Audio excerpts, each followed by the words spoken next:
Yun guys, may ahas daw. Magpapatay muna si Tuklaw. Ay, basang-basa na ang tubig. Ay, basang-basa na ang tubig. What? Basang-basa na ang tubig. Ang kahoy. Yung guys, dyan nga pala yung ahas na nakita ni mama. Malaki nga pala daw yan. Doon sa may araw kanina. At binabantayan niya nga pala yan at takot at takot. Ang ginawa niya nga pala ay binuhusan niya ng mainit na tubig. Yan nga pala yung may nervyos. Dyan nga pala yung naisipan ko humanap ng pamalo. At kung mapapansin nyo nga pala diyan ako takot na takot. Hanggang hindi naman sanay sa mga ganyang ahas. Malaki pa daw. Hindi ko alam kung tama ang kwento ng mama o ninenervyos lang siya. Sabi ko videohan ako habang papatayin ni Tuklaw. Tingnan nyo naman, hagyan ako makalapit diyan. Sala-sala ng video ni mama talaga naman sa sobrang nervyos na rin Kanina dalawang beses akong paparni. Ay, hindi ko mo palbasa ay malabo-labo ng aking mata. Halos kakulay na rin nagiging kakulay na rin. Diyan nga, kung mapapansin nyo dyan sa pagbibideo ng mama, hagyan ako makalapit. Ay, tinan mo naman, talagang dinudungaw ko pa. Sa laki din naman ng pamalo kong yan.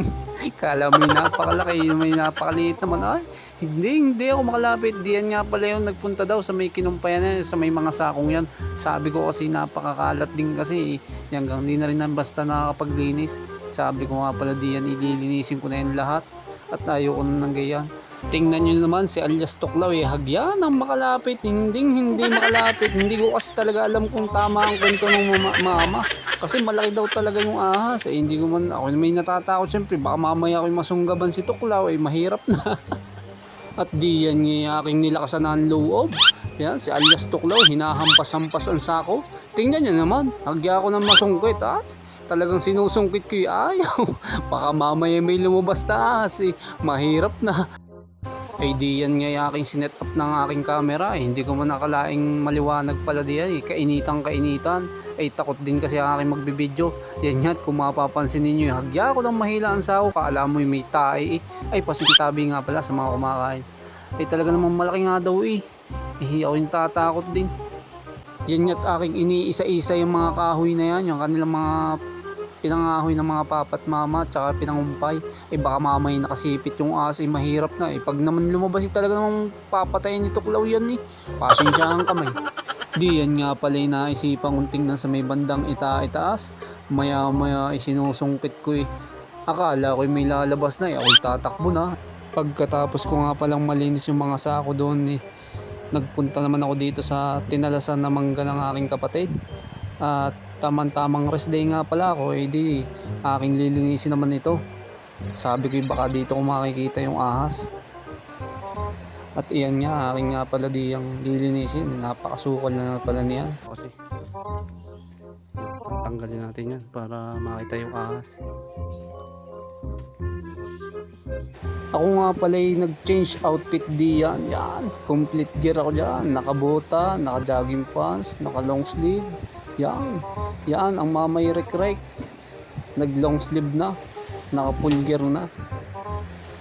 Yun nga, ako'y dahan-dahan nga pala diyan. Baka mamay makalabas hindi aking tatagain napakarami din nga pala yung aking linising yan. Tunay na bago ako matapos diyan bago hindi yata ako pamimerindahin ng aking papa talaga naman patay naman siya sa akin ipaprangkuli siya pagka isang araw.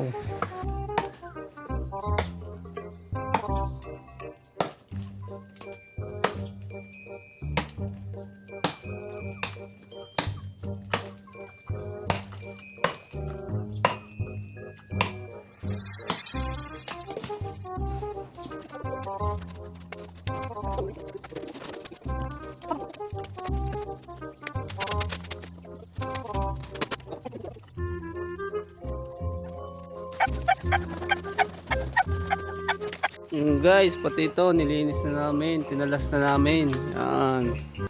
Yan, tinulungan ako ng papa. Kaya lang pagod na kami. Bukas sa isang araw na uli namin tutuloy. Yan, mga kahoy namin nakuha. Pero natapos ko naman to, natalasan ko na naman. Yan, ito yung mga kahoy na nakuha.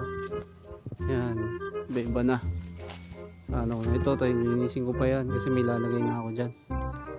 Yan. Ari po ang nakakita ng cobra dati nung kahapon. Ngayon ho nung una ho'y takot, matulog din naglinis na ho kami, nakatulog na ho. Yan. Yan. Si Cardo Dalisay. Salisay.